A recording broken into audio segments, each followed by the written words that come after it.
सहनाववतु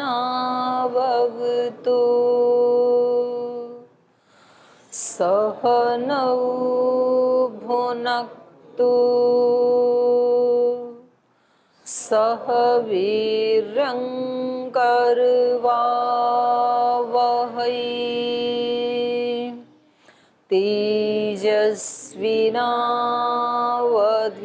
तेजस्विनावधीतमस्तु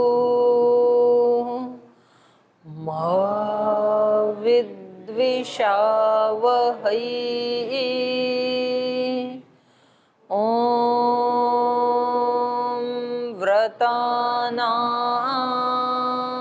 व्रतपते व्रतं चरिष्यामि तच्छकेयं तन्मे राध्यताम् इदमहमनृतात् सत्यमुपैमि। ॐ शान्ति शान्ति शान्तिः।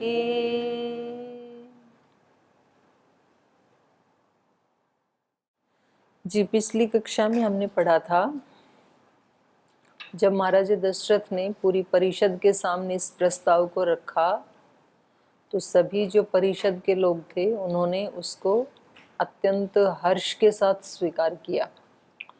इस विषय को स्वीकार किया कि महाराजा दशरथ श्री राम को राज्याभिषेक करके बहुत ही साधु कार्य कर रहे हैं। तो ऐसा सुनने से उनके मन में थोड़ा एक डाउट आया और उन्होंने अनजान बनते हुए ये जिज्ञासा की, वे मेरे कहते ही आपने तुरंत इनको स्वीकार कर लिया राजा बनाने के लिए, तो इसमें मेरे मन में ये संशय है कि ये आप हृदय से चाहते हैं, सत्य बोल रहे हैं? तत्वतः ब्रूतः किमिदम्, क्या आप ये सच बोल रहे हैं? आप ऐसा ही चाहते हैं क्या? और यदि आप सच बोल रहे हैं, ऐसा ही चाहते हैं, तो फिर कहीं मेरे कार्य में कहीं कोई बाधा थी क्या? कोई कमी रह गई थी? कहीं ऐसा तो नहीं है कि आप मतलब मेरे को कह नहीं पा रहे थे और कुछ आपको मेरे कार्य में, मेरे सेवा में आपको कुछ त्रुटि लग रही थी? कहीं ऐसा तो नहीं है? ऐसे इन्होंने पूछा। तो इन्होंने उत्तर दिया कि नहीं, आपके कार्य में तो कोई भी त्रुटि नहीं थी, लेकिन श्री राम जो है वो आपके ही नहीं, आज तक इक्ष्वाकु वंश में जितने भी राजा हुए हैं उन सब से कुछ अलग ही हैं महाराज श्री राम। तो इसलिए हमने श्री राम का नाम आते ही तुरंत इसकी स्वीकृति दे दी है। अब श्री राम में प्रजाजन और परिषद में बैठे हुए सभी जन क्या क्या अच्छाइयाँ, किस किस गुण को देख रहे हैं, तो उसका आगे वर्णन है कि उनमें क्या क्या गुण हैं। एक तो अपने माता पिता और अपने परिवार के लोगों की दृष्टि में तो बहुत सारे गुण होते हैं अपने बालक में, लेकिन जरूरी नहीं है कि दूसरे लोग भी उसको उसी रूप में स्वीकार करें, क्योंकि अपने जो स्वजन होते हैं वो तो मोह के कारण उनके दोषों को नहीं देखते हैं, राग के कारण उनके दोष को नहीं देखते हैं, केवल उनके गुणों को ही देखते हैं। तो उनको निर्दोष मानना, गुणवान मानना, ये तो स्वाभाविक है, लेकिन दूसरे लोग भी प्रशंसा करें उसके लिए काफ़ी पुरुषार्थ करना होता है, काफ़ी उसमें तपस्या करने की आवश्यकता है। ये पढ़ाया था मैंने। आपको कुछ पूछना है पीछे से? किसी का कोई प्रश्न हो पीछे के पाठ से? आगे चलें। चलिए। दिव्यैर्गुणैश्शक्रकसमो रामः सत्यपराक्रमः इक्ष्वाकुभ्योऽपि सर्वेभ्यो ह्यतिरिक्तो विशाम्पते। रामः सत्यपुरुषो लोके सत्यः धर्मपरायणः साक्षात् रामाद्विनिवृत्तो धर्मश्चापि श्रिया सह। प्रजासुखत्वे चन्द्रस्य वसुधायाः क्षमा गुणैः बुद्ध्या बृहस्पतिर्तुल्यो वीर्ये साक्षाच्छचीपते। धर्मज्ञ सत्यसन्धश्च शीलवान् अनसूयक क्षान्त सान्त्वयिता श्लक्ष्णः कृतज्ञो विजितेन्द्रियः व्यसनेषु मनुष्याणां भृशं भवति दुःखितः उत्सवेषु च सर्वेषु पितेव परितुष्यति सत्यवादी महेश्वासो वृद्धसेवी जितेन्द्रियः स्मितपूर्वाभिभाषी च धर्मं सर्वात्मनाश्रितः नास्य क्रोध प्रसादश्च निरर्थोऽस्ति कदाचन हन्त्येव नियमाद्वध्यान्नवध्येन च कुप्यति। तो इन्होंने कहना शुरू किया, दिव्यै गुणैः शक्र समो रामः। राम जो हैं वो दिव्यता के दृष्टि से उनमें जो दिव्य गुण हैं वो किसके समान है? इंद्र के समान है। क्योंकि इंद्र बनता ही वो है, शक्र मतलब इंद्र। इंद्र वही बनता है जो इंद्रियों को जीत करके या सभी इंद्रियों को दिव्य बना लेता है, वही आत्मा इंद्र बनने का हकदार है। तो ये भी अपनी इंद्रियों की दिव्यता में किसके समान है? शक्र के समान, इंद्र के समान है। साक्षात इंद्र ही जैसे देवताओं के राजा। और सत्य पराक्रम, इनका जो पराक्रम है वो क्या है? सत्य पराक्रम। सत्य पराक्रम माने सत्य के लिए पराक्रम। कभी कभी पराक्रम तो होता है लेकिन वो सत्य के लिए नहीं होता है। अब जो आतंकवादी हैं इनमें भी पराक्रम तो है ही, पर उनका पराक्रम किसके लिए है? विनाश के लिए है, सत्य की रक्षा के लिए नहीं है।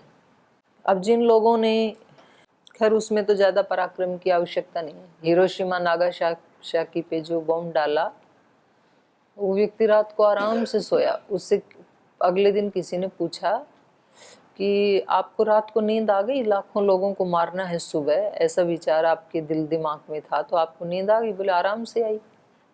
तो वो एक अलग हृदयहीनता है, वहाँ तक भी व्यक्ति पहुँच सकता है। पर यहाँ पर तो पराक्रम की बात हो रही। तो श्री राम का पराक्रम कैसा है? सत्य पराक्रम, सत्य के लिए पराक्रम। असत्य के लिए कभी भी व्यक्ति को पराक्रमी नहीं होना चाहिए। असत्य से तो व्यक्ति को बच जाना चाहिए। अपने अंगों को सिमेट के जब कभी अपने अंदर असत्य आचरण करने के लिए मन प्रमाद से युक्त हो, काम क्रोध लोभ मोह अहंकार आदि से युक्त होने के लिए जब इसमें कोई प्रमाद आए तो व्यक्ति को उससे बच जाना चाहिए, या तो उसको हटा देना चाहिए, उसका नाश करने में पराक्रमी होना चाहिए। और सत्य की रक्षा के लिए पराक्रमी होना चाहिए। सत्य क्या है? सत्य तो शुद्ध बुद्ध नित्य मुक्त स्वभाव आत्मा है ना सत्य। तो उसकी रक्षा करने के लिए, माने उसमें अपवित्रता है ही नहीं, तो व्यक्ति के अंदर कभी ऐसे अपवित्र आचरण करने का भाव उठे तो वो अपनी पवित्रता की रक्षा के लिए इस विचार को हटा दे, तो उसको कहेंगे सत्य पराक्रम। दूसरों के ऊपर छल कपट करके जैसे तैसे उनको बंदी बना लेना, उनके ऊपर जबरदस्ती कोई व्यक्ति शासन करना चाहे, गुलाम बनाना चाहे, तो ये पराक्रम सत्य के लिए नहीं है और सच्चा पराक्रम नहीं है। सच्चा पराक्रम तो ये है कि ये सारी परिषद इनको राजा बनाना चाहती है, लोगों के हृदयों के ऊपर विजय प्राप्त करना, ये सच्चा पराक्रम है। तो ऐसा श्री राम के अंदर है ऐसा पराक्रम। तो रामः सत्य पराक्रमः इक्ष्वाकुभ्यो अपि सर्वेभ्यो ही अतिरिक्तो। इक्ष्वाकुभ्यो विशाम्पतेः सर्वेभ्यो अपि ही अतिरिक्तः। इक्ष्वाकु वंश में जितने भी राजे महाराजे हुए हैं उन सब से निश्चित रूप से श्री राम अलग ही हैं, कुछ अलग है इनमें। तो किसी किसी व्यक्ति में बोलते हैं ना भाई ये व्यक्ति कुछ अलग ही है औरों से, तो उसमें ऐसी दिव्यता गॉड गिफ्ट होती है। और गॉड ऐसे ही गिफ्ट नहीं देता है किसी को, उसने पिछले जन्म में कुछ ऐसे तो किए होंगे कर्म, तो उसके कारण उसको ये मिलता है। और क्या कह रहे हैं? रामः सत्य पुरुषो लोके सत्य धर्म परायणः साक्षात रामाद्विनिवृत्तो धर्मश्चापि श्रिया सह। लोके रामः सत्य पुरुषः। इस लोक में राम क्या है? सत्य पुरुष हैं। सभी सत्य पुरुष हैं, असत्य पुरुष कौन है? लेकिन जो उस सत्य को अभिव्यक्त कर दे तो उसको ये संज्ञा मिल जाती है, और जो उस सत्य को अभिव्यक्त ना करे तो उसका जीवन असत्य। हमारे सारे माने बहुत सारा जीवन बहुत सारे लोगों का असत्य पे ही डिपेंड होता है। हमारे झूठे हम लक्ष्य बना लेते हैं, झूठे संबंध बना लेते हैं। जीवन का कोई सच्चा लक्ष्य है नहीं, और सच्चा लक्ष्य है ही नहीं तो उस पे जाने का सच्चा रास्ता भी नहीं है, और झूठी मंजिल तो होती नहीं है। लेकिन तो भी आदमी खाली तो रह नहीं सकता है, इसलिए काल्पनिक मंजिलें भी बना लेता है, और मंजिल ही काल्पनिक है, उसका रास्ता भी काल्पनिक ही होता है। तो ऐसे 99% लोग असत्य जिंदगी को जी के फिर आते रहते हैं, फिर जाते रहते हैं, क्योंकि उनके जीवन का कोई सच्चा मकसद नहीं है, अपना कोई जीवन का मकसद ही नहीं है। तो फिर व्यक्ति असत्य कल्पनाओं में एक मंजिल बना करके, असत्य संबंधों में जी करके, और उनमें रोजाना आगे पीछे होता रहता है, फिर ऐसे ही मर जाता है। पहले वो अपने स्कूल में दोस्त बनाता है और उसको लगता है कि ये तो इतने अच्छे दोस्त हैं, इनको कभी नहीं छोड़ेंगे, और वो स्कूल वाले दोस्त कॉलेज में जाते ही छूट जाते हैं, कॉलेज वाले यूनिवर्सिटी में जाते ही छूट जाते हैं, यूनिवर्सिटी वाले जॉब में जाते ही दूसरे दोस्त बन जाते हैं, ये छूट जाते हैं। फिर जॉब वाली जो दोस्ती है वो व्यक्ति रिटायर होता है तो छूट जाते हैं। फिर रिटायर होने के बाद वो कुछ ऐसे एक दो अपने वृद्धावस्था के दोस्त बना लेता है, तो उनसे कभी कभार फ़ोन पे बात हो जाती है। फिर उसके बाद मरने से पहले ही मृत्यु का भय इसको सताने लगता है, तो वो उस परेशानी में जीने लगता है, उसके बाद मर जाता है। फिर अगले जन्म में फिर ऐसे ही होता है। तो ये जो संबंध बनाए थे और ये जो मंजिलें बनाई थी, ये दोस्त कभी नहीं बिछुड़ेंगे, ये कभी धोखा नहीं देंगे, ये परिवार के लोग ऐसे, तो वो कभी सत्य नहीं होता है, अस्थाई है ये। तो फिर बोल जी कि किसी से भी संबंध ना बनाएं क्या? और जो संसार की जो मंजिलें हैं, कोई पढ़ाई की मंजिलें बनाता है, कोई धन कमाने की, कोई मकान बनाने की, कोई गाड़ी मोबाइल खरीदने की, यही मंजिलें होती हैं लोगों की, उसी के लिए तो सारा पुरुषार्थ करते हैं। तो ये बिल्कुल ना करें क्या? ये सब करें, लेकिन इसके पीछे विवेक पूरा बना रहे व्यक्ति का कि ये क्या है, ये साधन है, मंजिल नहीं है मेरी। तो सदुपयोग करते हैं, वो होते हैं महापुरुष। तो आज तक ऐसे बहुत महापुरुष हुए हमारे बीच में, लेकिन हम उन महापुरुषों को, वो आते हैं, हमें बताते हैं, और कभी कभी तो इतना सौभाग्य होता है कि हमें लाइव उनके पास जीने को मिलता है। लेकिन ये व्यक्ति अपने अविद्या के संस्कारों से ऐसा बंधा हुआ है, इतना प्रेमी है अपने अज्ञान का, प्रमाद का, आलस्य का, कि ये कोई ना कोई बहाना निकाल ही लेता है उनकी बातों को भी अनसुना करने का, उनकी बातों को भी स्किप कर देता है, उनकी बातों में भी दोष देख लेता है।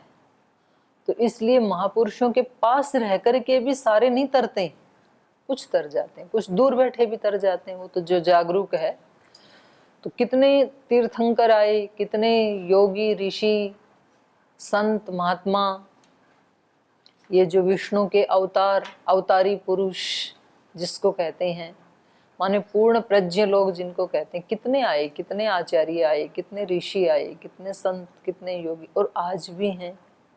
और हम उनके पास रह कर के भी हमने अपना कोई मकसद नहीं बनाया है, जीवन का कोई प्रयोजन नहीं है, हमारा कोई प्रयोजन नहीं होगा तो फिर तो व्यक्ति छोटी छोटी बातों से प्रभावित होगा। फिर कोई उसकी प्रशंसा कर जाएगा तो उसको अच्छा लगेगा, और फिर कोई उसकी निंदा करेगा तो उसको भी वो कई गुना बढ़ा चढ़ा के उसी में ही पूरा दिन खराब कर देगा, अपना कई घंटे खराब कर देगा।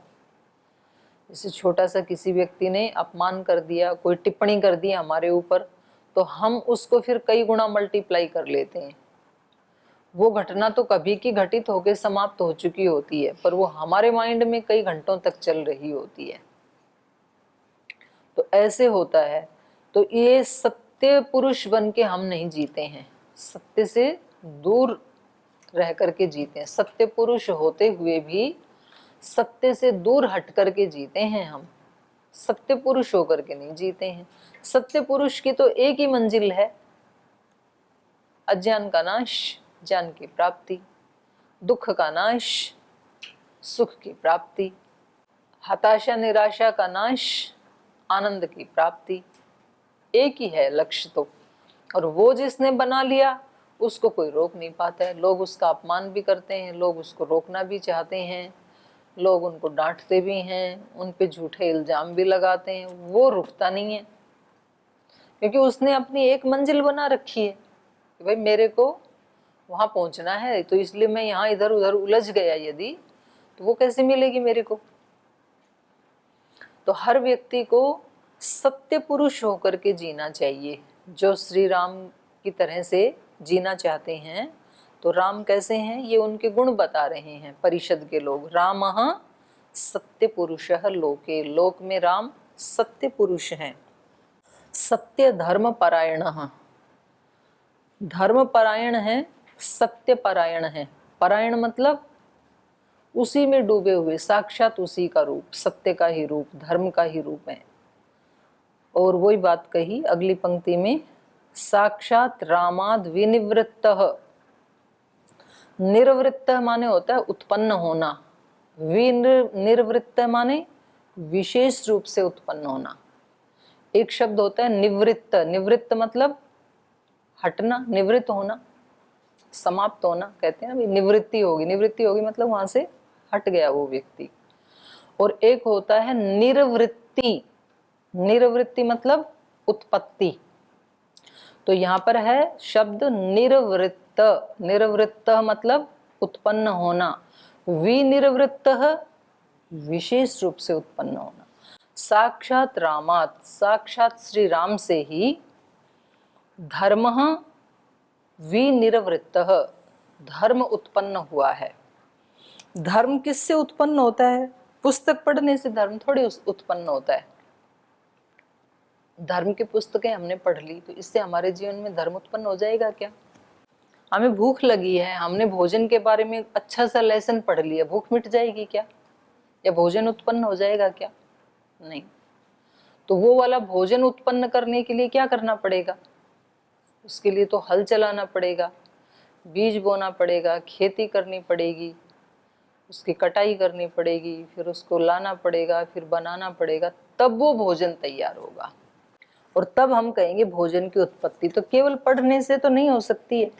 तो ऐसे ही धर्म के बारे में केवल बोलने से या पढ़ने से या सोचने से तो धर्म उत्पन्न नहीं होता है। तो धर्म उत्पन्न कैसे होता है, किससे होता है धर्म उत्पन्न? तो बोल जी भगवान से होता है, वेद से होता है। वेद बताएगा धर्म क्या है। वेद में जो लिखा है और वो कहीं भी सृष्टि में दिखाई ना दे तो क्या वेद से धर्म उत्पन्न हो जाएगा? फिर तब भी नहीं होगा, क्योंकि वेद में जो लिखा है वो सृष्टि में दिखाई भी देता है।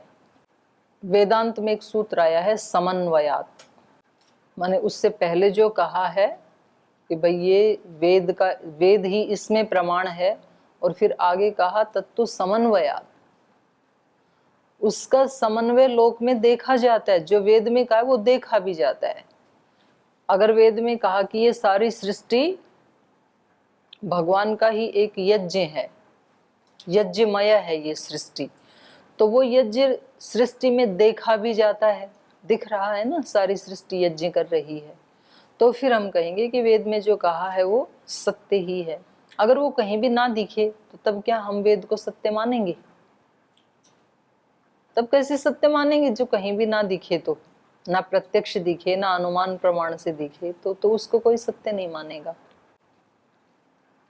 वेद में जो योगी के लक्षण लिखे हैं या शास्त्रों में लिखे हैं वो देखे भी जाते हैं। कुछ पुरुषों में जो वैसा पुरुषार्थ करते हैं उनमें देखे भी जाते हैं। तो इससे पता लगता है कि वहां जो लिखा है वो तो सत्य है, क्योंकि एक बार भी एक व्यक्ति में भी घटित हो जाए यदि वो, तो उसका काम तो पूरा हो गया शास्त्र का। तो अब बाकी में क्यों नहीं घटित हुआ यदि सच्चा है तो? क्योंकि बाकी ने वैसा पुरुषार्थ नहीं किया। बाकी पुरुषार्थ करेंगे तो उनमें भी घटित होगा। तो यहाँ पर श्री राम जो हैं उनसे साक्षात धर्म की विनिर्वृत्ति हो रही है। और अगली बात कही श्रिया सह, श्री मतलब समृद्धि, श्री मतलब ऐश्वर्य। जो वैशेषिक में कहा ना, यह तो अभ्युदय निश्रेयसः सिद्धि स धर्म। धर्म कैसा है श्री राम से उत्पन्न होने वाला? अभ्युदय सहित है। श्रिया सह, अधूरा धर्म नहीं, एक तरफा धर्म नहीं। धर्म के दो लक्षण हैं, तो किसी के पास केवल निश्रेयस वाले गुण होते हैं, तो किसी के पास केवल समृद्धि वाले होते हैं। तो फिर दोनों अधूरे अधूरे हो गए, तो पूरा धार्मिक नहीं कहेंगे, उस व्यक्ति को अधूरा कहेंगे। यदि किसी के पास ऐश्वर्य है तो उसके पास फिर निश्रेयस के गुण भी होने चाहिए, नहीं तो फिर वो अभ्युदय गलत दिशा में ले जाएगा व्यक्ति को।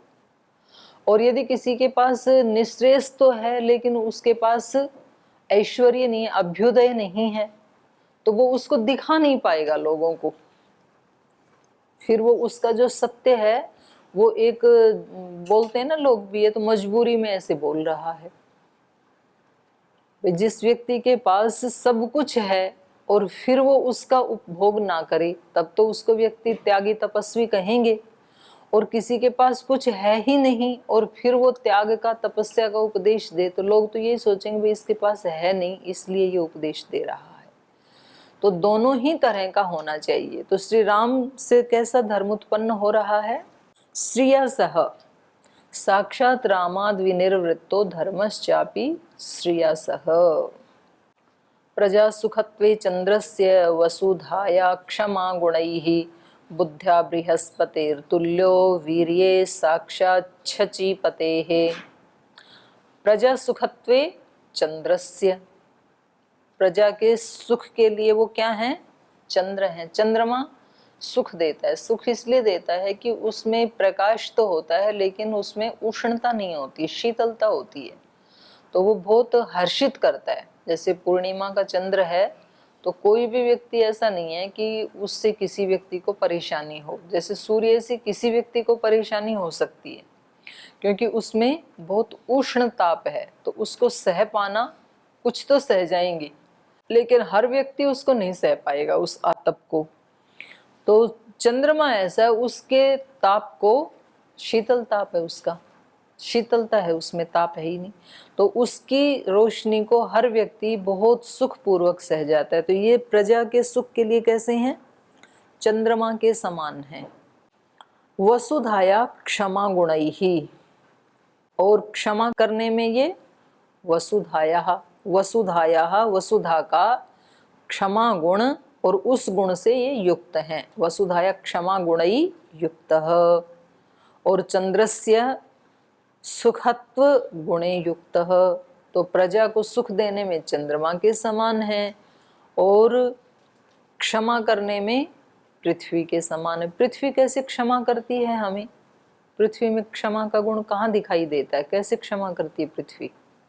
आपसे ही पूछ रही हूँ, कुछ तो आप भी तो मतलब जोर डालें दिमाग के ऊपर। हाँ बोलो, क्या कैसे करती है? हाँ बोलो।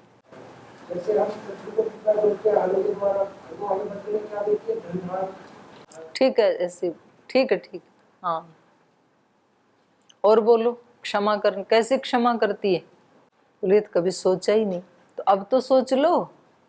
बिल्कुल लॉक करके रखा हुआ है क्या? खोलना ही नहीं है। पृथ्वी कैसे क्षमा करती है, नहीं तो मैं पढ़ा जाऊंगी, आप आगे चले जाओगे तो ना पता लगेगा पृथ्वी कैसे क्षमा करती है, ना हम क्षमा करेंगे। तो पृथ्वी क्षमा करती कैसे? हैं? अतिवृष्टि अनावृष्टि, पृथ्वी रक्षा करती है। यहाँ तो क्षमा दिखाना है उसका। अतिवृष्टि अनावृष्टि में कहाँ रक्षा करती है? अनावृष्टि हो तो भूखे मर जाते हैं, अतिवृष्टि हो तो गांव के गांव बह जाते हैं, रक्षा कहाँ होती है उसमें? पृथ्वी का क्षमा गुण कैसे है ये पूछ रही हूँ मैं। कैसे क्षमाशीलता देखें पृथ्वी में? वो तो बोल दिया उन्होंने, हल चलाने वाला तो। और इसमें क्षमा कहाँ है वो भी थोड़ा और स्पष्ट करो। हल चलाते हैं, वो अन्न देती है, तो क्या क्षमा है इसमें? ठीक है, और बताओ, मतलब औरों को कुछ भी दिखाई नहीं देता है क्या क्षमा गुण? वो तो बोला उन्होंने, अजय जी ने बोल दिया वो बात। तो अब वो खाद खनिज पदार्थ,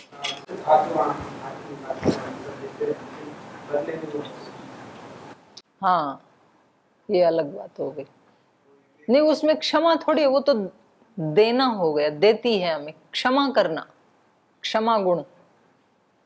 क्षमा तो वो होता है ना, किसी ने हमारा अपकार किया और हम उसका अपकार ना करें, हम उसका उपकार ही करें, उसको क्षमा कहते हैं। जैसे आप प्रदूषण करते हैं, 3 प्रकार प्रदूषण होता है, वो भी हम कौन बोल रहा है ये? तो प्रदूषण करते हैं, जल प्रदूषण, वायु प्रदूषण, ध्वनि प्रदूषण जो होता है। तो जल वाले का पृथ्वी से क्या संबंध है? बात तो पृथ्वी की हो रही, वो तो जल क्षमा करेगा। कैसे क्षमा किया माता ने उसको?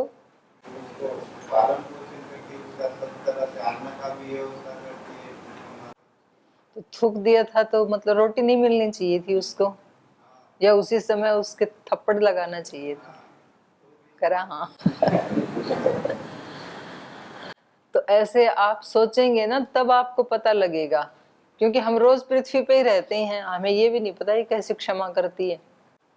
इतना मलमूत्र इसके ऊपर त्यागते हैं और उस सारे को ये कहाँ सिमेटती है बताओ आप, कितने लोग हैं इसके ऊपर। तो अब तक, और इतने वर्ष हो गए, तो अब तक तो क्या हो जाना चाहिए था, मतलब नाक फट जानी चाहिए थी ना इतनी गंदगी से। तो अब तक कितने लोग हैं इसके ऊपर, केवल मनुष्य थोड़ी, पशु भी हैं, पक्षी भी हैं, कितनी गंदगी फैलाता है। मनुष्य ही कितनी फैलाता है, देखो ना आप, खनिजों की बात भी छोड़ो, मलमूत्र का त्याग करता है, उसके ऊपर थूकता है, नाक से गंदगी, सारी गंदगी कहाँ जाती है? पृथ्वी पे ही डालते हैं, और वो बदले में वहां से अंगारे निकालने लगे या पत्थर निकालने लगे। अच्छा आप मेरे को ये दे रहे हो तो लो, इसके बदले में ये मिलेगा। किसी व्यक्ति के ऊपर, किसी मनुष्य के ऊपर कभी थूक के देखना, तो बदले में क्या आएगा? वहां से प्रसाद आएगा ना। और किसी के ऊपर अपना मलमूत्र फेंक के देखना कभी, तो क्या आएगा बदले में? छी। क्या करते ही रोज छी, ऐसे नाक लगा रहे हैं, अपने शरीर पे गिरता हुआ दिख रहा है तो छी लग रहा है। वो भी तो पृथ्वी माता का शरीर ही है ना, जिस पे रोज डालते हैं। अब वहां से भी यदि रिएक्ट होने लगे, ये मनुष्य तो रिएक्ट कर देगा, किसी के ऊपर एक दिन डालो तो चलो कुछ नहीं बोलेगा, अपना धो लेगा, दूसरे दिन फिर डालो, तीसरे दिन पुलिस आ जाएगी,